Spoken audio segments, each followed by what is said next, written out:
Hello, I'm Andrew Hinkson. And I'm Barbara Robbins. In the spring of 1981, Bob Marley and the Wailers passed through West Los Angeles on their way to New York, Miami, and home to Jamaica. Marley never got home. He died of cancer in Miami in May 1981. However, this tape is the last in-depth interview of this man and his religion. In this video, Marley talks about the Emperor Haile Selassie of Ethiopia. He also talks about Jah, Rastafari, or God, and how these events shaped his life.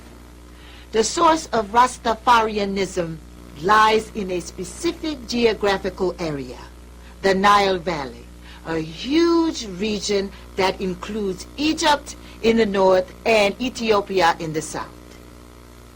The philosophy of Rastafarianism is gathered from the soul of this part of Africa.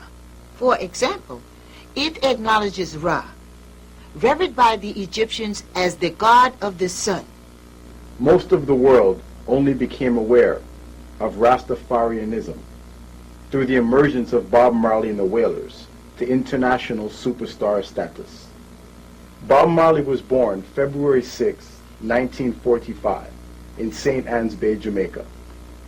Bob Marley began singing in informal sessions at Joe Higgs' yard on Trenchtown's 3rd Street in 1960. The Wailers first got together there in 1961, initially calling themselves the Teenagers after the Frankie Lyman Group. Alongside Bob was Junior Brathwaite, Bunny Livingston, and Peter Tosh. The Bob Marley that you'll see in this videotape was largely concerned with roots reggae, which means different things to different people. But to most Jamaicans, a roots record is simply one that concerns itself with the lives of the ghetto survivor, with reality. Bob Marley's music was largely concerned with the truth, rights, and legacies of colonialism. This tape has never been seen before.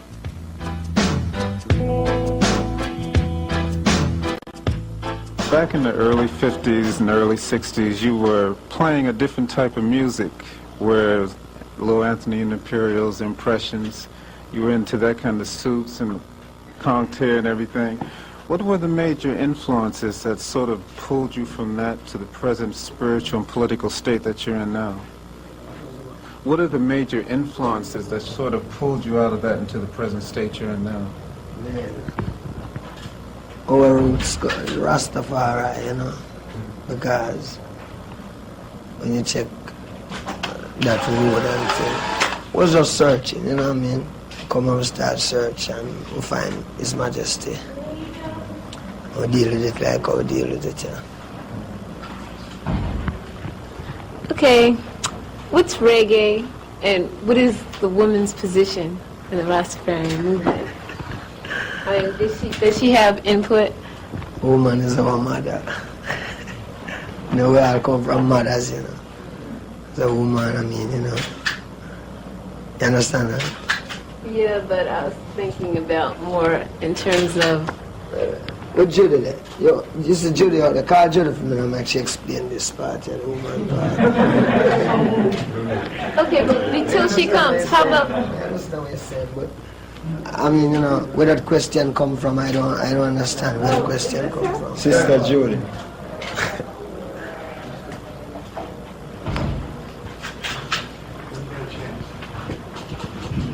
Hi, who's Rita?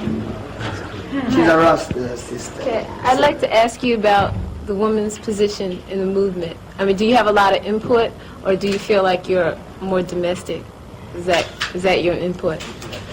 Well, in the beginning, the woman has always been the domestic one. She's the one that takes care of the children and takes care of her husband. But we find that we have a